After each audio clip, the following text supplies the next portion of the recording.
Good morning friends, कैसे हैं भाई आप लोग अच्छे हैं, स्वस्थ होंगे। तो फ्रेंड्स, आपके लिए डेली हम यहाँ पे इस चैनल के माध्यम से 50 लुसेंट और एनसीईआरटी के प्रश्न लेकर आते हैं फ्रेंड्स। और दोनों के जो प्रश्न हम लोग देखते हैं मिक्स तौर पे देखते हैं। और यहाँ से प्रश्न जो है एग्जाम में प्रश्न बनते रहते हैं फ्रेंड्स। आप जो भी एग्जाम की तैयारी कर रहे हैं फ्रेंड्स, तो वो जो एग्जामिनर होता है या तो लुसेंट से ही प्रश्न पूछेगा या तो एनसीईआरटी से ही पूछता है, ठीक है। या कह सकते हैं फ्रेंड्स दोनों का मिक्स कंटेंट होता है। तो ये चीज हम आपके लिए डेली इस चैनल के माध्यम से करा रहे हैं, तो आपके लिए जो होगा हेल्पफुल कह सकते हैं। बहुत ज्यादातर जो वीडियो होगा ये सारे, ये आपके लिए बहुत इंपॉर्टेंस होगा फ्रेंड्स। तो आप लोग लेक्चर को या वीडियो को पूरा देखिएगा, इस वीडियो को शेयर भी करिएगा और दोस्तों के पास पहुंचाने में भी मदद करिएगा, वो भी फ्रेंड्स अच्छे से देख लेंगे, ठीक है। तो 2025 में बहुत सारे वैकेंसी आने वाले हैं फ्रेंड्स, तो उसी के मद्देनजर रखते हुए भाई आप लोग अच्छे से तैयारी कर लीजिए। वैकेंसी का इंतजार मत कीजिए, आपकी तैयारी अगर प्रिपरेशन अच्छे तरीका से रहेगा, बहुत जबरदस्त तरीका से, तो भाई आपका सफलता को कोई रोक नहीं सकता है, ठीक है फ्रेंड्स। तो हम लोग आज की क्लास में देखेंगे भारतीय राज्य व्यवस्था यानी इंडियन पॉलिटी से रिलेटेड प्रश्न करेंगे फ्रेंड्स। टाइप 1 ही होगा, अभी टाइप 1 ही चल रहा है हम लोग। और इंडियन पॉलिटी से रिलेटेड 1 से लेकर 100 तक प्रश्न आप लोगों को हम करा दिए हैं, ठीक है फ्रेंड्स। अगर आप लोग लेक्चर को नहीं देखे हैं तो प्ले लिस्ट में चले जाइए, आप लोग को वो सारी वीडियो लेक्चर मिल जाएगी। और 7 PM में क्लास चलती है, लाइव क्लास चलती है, जो इसी का चलती है लुसेंट और एनसीईआरटी का, तो आप लोग वहां से जुड़ सकते हैं फ्रेंड्स। तो ठीक है, आइए हम लोग अपने क्लास के पहले प्रश्न को देखेंगे फ्रेंड्स। देखिए पहला प्रश्न कितना जबरदस्त और शानदार प्रश्न है। यहाँ पे जो 101 प्रश्न है फ्रेंड्स कि भारतीय संविधान के अनुसार संसद के दोनों सदनों का अधिवेशन, क्या कह रहा है कि संसद के दोनों सदनों का अधिवेशन एक वर्ष में कम से कम कितनी बार बुलाना जरूरी होता है। समझ रहे हैं ना कितना इंपॉर्टेंट ये प्रश्न है। तो संसद के दोनों सदनों का जो अधिवेशन है फ्रेंड्स एक वर्ष में कितना बार बुलाना होता है, तो 2 बार बुलाना जरूरी समझा जाता है, ठीक है फ्रेंड्स। 4 बार दिया गया है तो फ्रेंड्स ये गलत जाएगा। 3 बार की बात किया है तो 3 बार भी गलत जाएगा। 2 बार याद करिएगा फ्रेंड्स, ठीक है। यानी यहाँ पे सी ऑप्शन सही चला जाएगा। तो फ्रेंड्स जो भारतीय संविधान है उसके अनुसार संसद के दोनों सदनों का जो अधिवेशन होता है एक वर्ष में केवल 2 बार बुलाना जरूरी समझा जाता है, ठीक है फ्रेंड्स। तो इसलिए भाई यहाँ पे सी ऑप्शन सही चला जाएगा। इसके आगे बात करेंगे फ्रेंड्स 102 प्रश्न पे। 102 प्रश्न है कि संसद के किसी सदन के दोनों सत्रों के बीच अंतराल की बात किया है। दोनों सदनों के बीच जो अंतराल होता है ये किससे अधिक नहीं होना चाहिए, मतलब किससे अधिक नहीं होना चाहिए भाई। बहुत सुंदर सा ये भी प्रश्न, मतलब 3 महीने से अधिक नहीं होना चाहिए कि 6 महीने से अधिक नहीं होना चाहिए। तो फ्रेंड्स यहाँ पे जो बी ऑप्शन जाएगा ना भाई ये सही जाएगा। 6 महीना से अधिक नहीं होना चाहिए जो संसद के दोनों सत्रों के बीच का जो अंतराल होता है, ठीक है। यहाँ पे बी ऑप्शन जाएगा सही। आगे बात करते हैं फ्रेंड्स, आगे देखेंगे 103 प्रश्न। 103 प्रश्न है भाई कि निम्न में से कौन सा संसद यानी पार्लियामेंट किससे संबंधित नहीं है। तो जो पार्लियामेंट है ना भाई अमुख, ये इससे रिलेटेड हो जाएगा, ठीक है। स्थगन की बात करेंगे, स्थगन जो है पार्लियामेंट से रिलेटेड है भाई। भंग किया जाता है ये भी सही बात है, लेकिन बर्खास्त जो करना होता है ना भाई ये संसद यानी पार्लियामेंट से रिलेटेड नहीं होता है फ्रेंड्स। इसलिए भाई यहाँ पे डी ऑप्शन सही जाएगा। आगे बात करते हैं फ्रेंड्स 104 प्रश्न पे। 104 प्रश्न है कि मंत्रिपरिषद में कौन शामिल नहीं होते हैं। मंत्रिपरिषद में फ्रेंड्स कौन शामिल नहीं होते हैं, तो कैबिनेट जो सचिव होते हैं ना ये मंत्रिपरिषद के अंतर्गत नहीं आते हैं, ठीक है फ्रेंड्स। कैबिनेट मंत्री की बात करेंगे तो फ्रेंड्स आएंगे। राज्य मंत्री भी मंत्रिपरिषद में शामिल होते हैं। बिना विभाग के कोई भी मंत्री होता है तो चला जाता है, वो भी शामिल होता है। लेकिन जो कैबिनेट सचिव होते हैं ना फ्रेंड्स ये शामिल नहीं होते, यानी यहाँ पे सी ऑप्शन बिल्कुल सही जाएगा। क्या होगा, एक सी ऑप्शन फ्रेंड्स सही जाएगा। इसके आगे बात करते हैं फ्रेंड्स 105 प्रश्न पे। 105 प्रश्न है कि केंद्रीय मंत्रिपरिषद के विरुद्ध अविश्वास प्रस्ताव कहां प्रस्तुत किया जाता है। बहुत सुंदर सा ये प्रश्न है कि केंद्रीय मंत्रिपरिषद के विरुद्ध अविश्वास जो प्रस्ताव होता है ये कहां पे प्रस्तुत किया जाता है फ्रेंड्स। तो केवल लोकसभा में प्रस्तुत किया जाता है अविश्वास प्रस्ताव को, राज्यसभा में नहीं किया जाता है। केवल राज्यसभा में फ्रेंड्स नहीं किया जाता है, केवल लोकसभा में किया जाता है। तो फ्रेंड्स इस बात को ध्यान में रख लीजिएगा कि जो भी केंद्रीय मंत्रिपरिषद के विरुद्ध जो अविश्वास प्रस्ताव को लाया जाता है, प्रस्तुत करना होता है, तो वह केवल लोकसभा में किया जाता है, ठीक है। यहाँ पे देख रहे हैं सी ऑप्शन में दिया है भाई लोकसभा राज्यसभा दोनों, नहीं ये गलत जाएगा। केवल लोकसभा होना चाहिए, राज्यसभा नहीं होना चाहिए। राज्य की विधानसभा कहां से आएगा फ्रेंड्स, ये गलत चला जाएगा। इसलिए भाई यहाँ पे जो अब बी ऑप्शन जाएगा ना, बिल्कुल सही जाएगा। 106 प्रश्न देखा जाए, 106 प्रश्न है फ्रेंड्स कि राष्ट्रपति के द्वारा राज्यसभा के सदस्यों के नामांकन का नियम किस देश के संविधान से लिया गया। बहुत अच्छा सा प्रश्न है। तो राष्ट्रपति के द्वारा जो है राज्यसभा के सदस्यों का जो नामांकन है ये आयरलैंड के संविधान से लिया गया है फ्रेंड्स। संयुक्त राज्य अमेरिका के संविधान से नहीं लिया गया है, आयरलैंड के संविधान से लिया गया है। तो फ्रेंड्स यहाँ पे बी ऑप्शन सही जाएगा। ठीक है भाई, आगे बात करते हैं। और एक बार क्लास की सेशन को मेरे सभी साथियों शेयर कर दीजिएगा। 107 प्रश्न है कि राज्यसभा का कार्यकाल दो मूल संविधान के अंतर्गत 5 वर्ष का था। ठीक है, 42वें संविधान संशोधन के द्वारा बढ़ाकर कितना कर दिया गया था। बहुत सुंदर सा, बहुत बेहतरीन प्रश्न है। तो 6 वर्ष कर दिया गया था। कितना कर दिया गया था? 42वें संविधान संशोधन को अंतर्गत बढ़ाकर 6 वर्ष कर दिया गया था। तो फ्रेंड्स 9 वर्ष दिया है, गलत जाएगा। 7 वर्ष दिया है भाई, गलत जाएगा। 6 वर्ष की बात किया है तो फ्रेंड्स ये सही जाएगा, यानी सी ऑप्शन यहाँ पे सही जाना चाहिए। आगे बात करते हैं फ्रेंड्स 108 प्रश्न है भाई कि कौन सा अनुच्छेद यानी आर्टिकल संसद को राज्य सूत्रों के विषय पर कानून बनाने का अधिकार प्रदान करता है। बहुत अच्छा सा प्रश्न है कि संसद को राज्य सूत्र के जो विषय है ना भाई उस पर कानून बनाने का अधिकार प्रदान करता है। कौन सा आर्टिकल है फ्रेंड्स? आर्टिकल 249 है। कौन सा फ्रेंड्स है? आर्टिकल 249 है। यानी 115 की बात किया, गलत जाएगा। 183 गलत जाएगा। 221 गलत जाएगा, यानी डी ऑप्शन बिल्कुल सही जाएगा मेरे सभी साथियों, प्यारे साथियों। 249। इसके आगे बात करेंगे 109 प्रश्न पे कि गैर धन विधेयक के संसद के हर सदन में कितने वाचन होते हैं। तो फ्रेंड्स याद रख लीजिएगा, होते हैं 3 वाचन होते हैं, 2 नहीं होगा। ठीक है, कितने वाचन होते हैं? 3 वाचन होते हैं। बी ऑप्शन सही जाएगा। आगे देखेंगे फ्रेंड्स 110 प्रश्न। 110 प्रश्न है भाई कि भारतीय संसद के द्वारा विश्व संसदीय प्रणाली में कौन सी अभिनव चर्चा प्रक्रिया समाविष्ट की गई है। बहुत अच्छा प्रश्न और सुंदर सा प्रश्न है। ये जो है एनसीईआरटी का प्रश्न है भाई, एनसीईआरटी का प्रश्न है, ध्यान रख लीजिएगा। ठीक है फ्रेंड्स, तो वहां पे जो कह रहा है ना कि भारतीय संसद के द्वारा विश्व संसदीय प्रणाली में कौन सी अभिनव चर्चा प्रक्रिया समाविष्ट की गई, तो शून्य काल को किया गया। किसको भाई? शून्य काल को किया गया। ठीक है, प्रश्न काल गलत जाएगा, शून्य काल सही जाएगा। तो फ्रेंड्स बी ऑप्शन सही जाएगा। आगे बात करते हैं 111 प्रश्न पे। 111 प्रश्न की संसद सदस्य जो है संसद में अपनी सदस्यता गवा देते हैं। ठीक है, यदि वह सत्रों में निरंतर अनुपस्थित रहेंगे तो कितने दिनों तक निरंतर अनुपस्थित रहेंगे, जिससे पार्लियामेंट के जो मेंबर्स होते हैं वह अपनी सदस्यता को गवा देते हैं। तो फ्रेंड्स 60 दिनों तक रहना चाहिए। ठीक है, 60 दिनों तक अनुपस्थित रहेंगे फ्रेंड्स। तो बी ऑप्शन यहाँ पे सही जाएगा। आगे बात करते हैं फ्रेंड्स 112 प्रश्न पे कि राष्ट्रपति कोष का अभिरक्षक कौन सा अंग होता है। बहुत सुंदर सा प्रश्न है। तो राष्ट्रपति कोष का जो अभिरक्षक अंग होता है वह होता है पार्लियामेंट होता है, संसद होता है भाई। ठीक है, कार्यपालिका गलत जाएगा, न्यायपालिका गलत जाएगा, संसद को सही करिएगा, यानी सी ऑप्शन फ्रेंड्स सही जाएगा। 113 प्रश्न है friends, house of the people, house of the people को लोकसभा, यहां पे है लोकसभा का नाम किस वर्ष दिया गया था। बहुत सुंदर सा प्रश्न है भाई। हाउस ऑफ पीपुल को लोकसभा का नाम दिया गया था 1994 में दिया गया था फ्रेंड्स। ए ऑप्शन सही जाएगा, याद रख लीजिएगा। ठीक है, 1994 में लोकसभा का नाम दिया गया था हाउस ऑफ द पीपुल। ठीक है फ्रेंड्स, बहुत इंपॉर्टेंस है, एनसीईआरटी का है भाई। 114 प्रश्न की बात करेंगे। 114 प्रश्न है कि लोकसभा आयोजित करने के लिए अपेक्षित गण पूर्ति यानी उसको बोला जाता है फ्रेंड्स कोरम कहा जाता है। ये क्या चीज है भाई?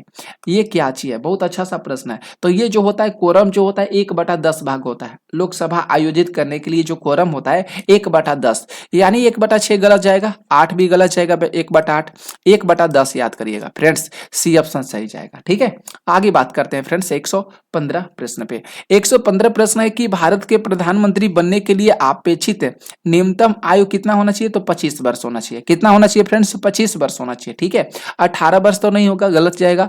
21 वर्ष की बात की, ये भी गलत जाएगा, यानी सी ऑप्शन मेरे साथियों सही जाएगा। भारत के प्रधानमंत्री बनने के लिए जो न्यूनतम आयु होना चाहिए वह होना चाहिए 25 वर्ष। सी ऑप्शन सही जाएगा। ठीक है, आगे बात करेंगे मेरे सभी प्यारे साथियों 116 प्रश्न पे कि संसदीय प्रकार की सरकार में वह बराबर वालों में पहल होता है। ठीक है, वह बराबर वालों में पहला होता है फ्रेंड्स, वह कौन होता है? बहुत अच्छा सा प्रश्न है। तो वह होता है प्रधानमंत्री होता है, राष्ट्रपति नहीं होते हैं फ्रेंड्स। वह जो बराबर वालों में से पहला माने जाता है वो माने जाता है प्राइम मिनिस्टर को माना जाता है, ठीक है, यानी प्रधानमंत्री को माना जाता है फ्रेंड्स, तो बी ऑप्शन सही जाएगा। आगे बात करते हैं मेरे प्यारे सभी साथियों 117 प्रश्न पे कि मंत्रिमंडलीय तानाशाही के विचार किसके देने हैं। बहुत सुंदर सा प्रश्न है। तो मंत्रिमंडलीय जो तानाशाही के विचार है फ्रेंड्स वह म्यूर का हो जाएगा, ऑप्शन ए सही करिएगा, ठीक है, म्यूर। आगे देखेंगे 118 प्रश्न पे।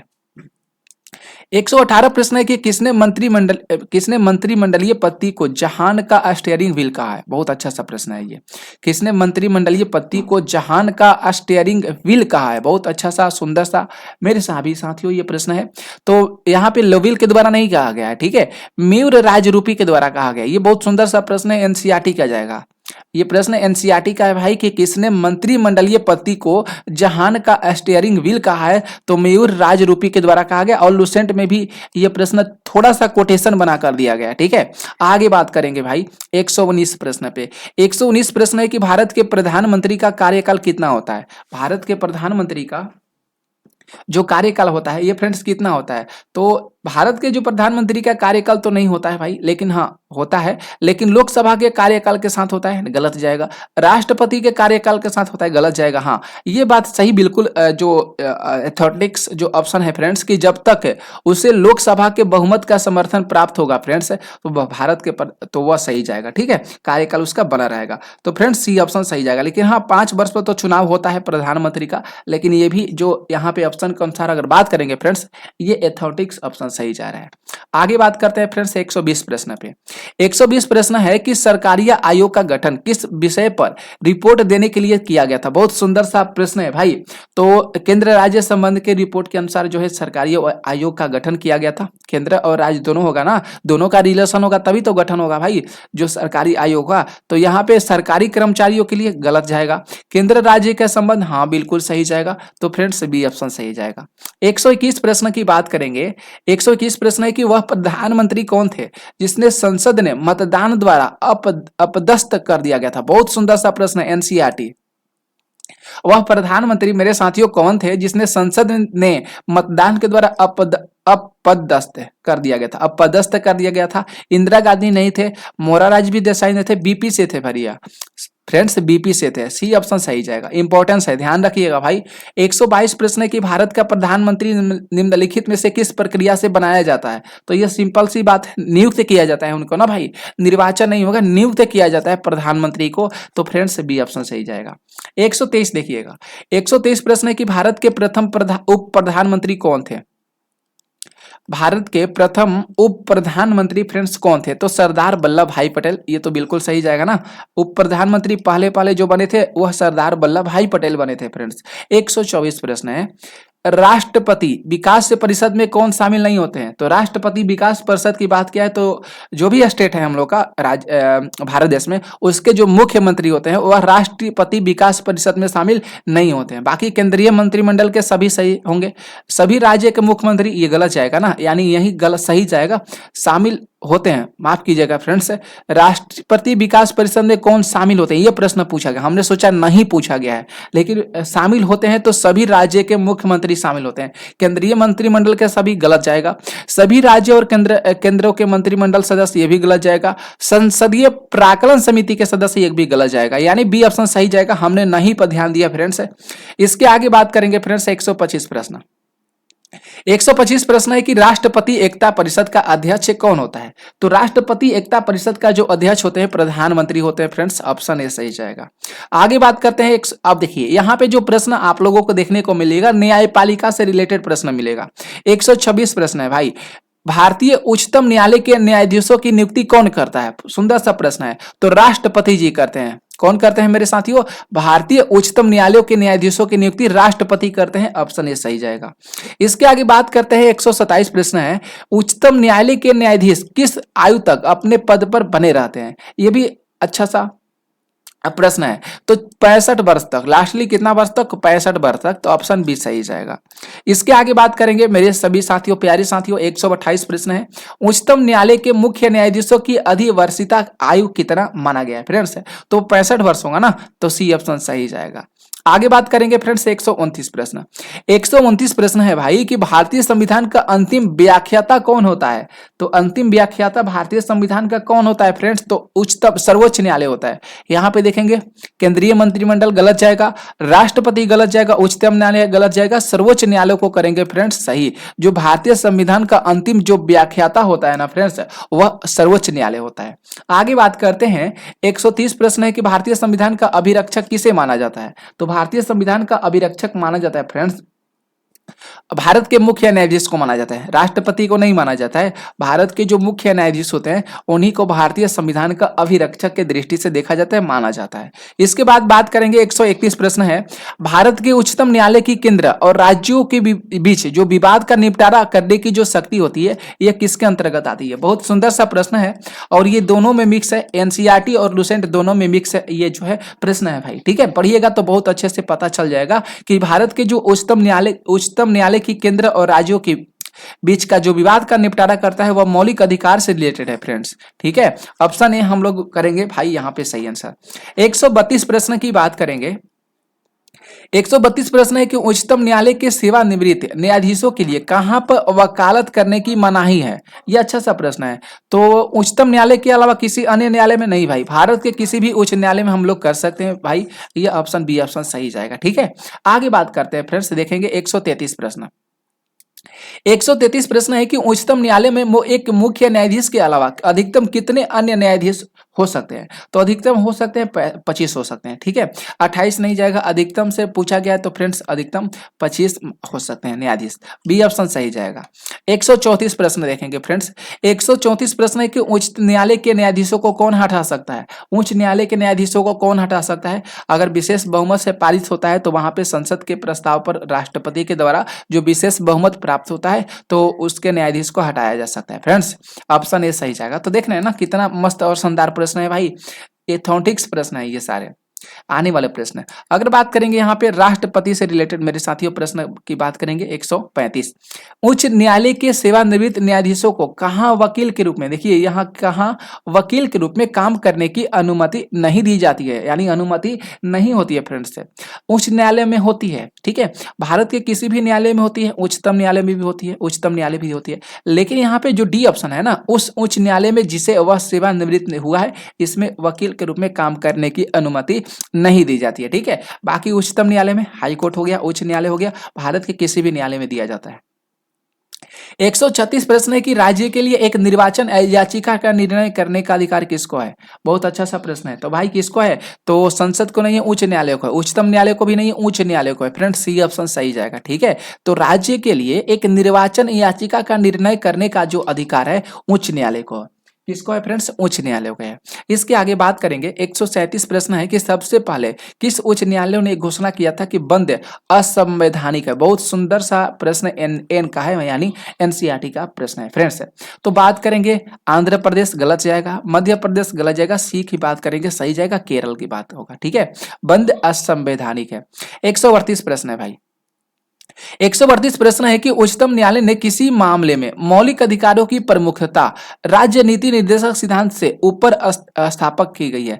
तो यहाँ पे अगर बात करेंगे फ्रेंड्स, बहुत सुंदर सा ये प्रश्न एन का भी है, एनसीईआरटी का है, तो गोलकनाथ का मामला जो है ना ये सही जाएगा। ठीक है, ऑप्शन ए सही करिएगा। आगे बात करते हैं फ्रेंड्स, 139 प्रश्न है, निम्नलिखित में से मूल अधिकारों का संरक्षक किसे माना जाता है? तो मूल अधिकारों का संरक्षक माना जाता है न्यायपालिका को, ऑप्शन डी सही जाएगा। ठीक है, आगे बात करते हैं फ्रेंड्स 140 प्रश्न। 140 प्रश्न देखिए कितना भयंकर है, एनसीईआरटी का है। उच्च न्यायालय के न्यायाधीशों को उनका कार्यकाल समाप्त होने से पहले ही अक्षमता अथवा सिद्ध कदाचार के आधार पर उनके कार्यालय से किसके द्वारा हटाया जा सकता है? ये एनसीईआरटी का प्रश्न है, पढ़िएगा ना भाई तो ये चीज आप लोग को देखने को मिल जाएगा, बहुत इंपॉर्टेंस ये है प्रश्न।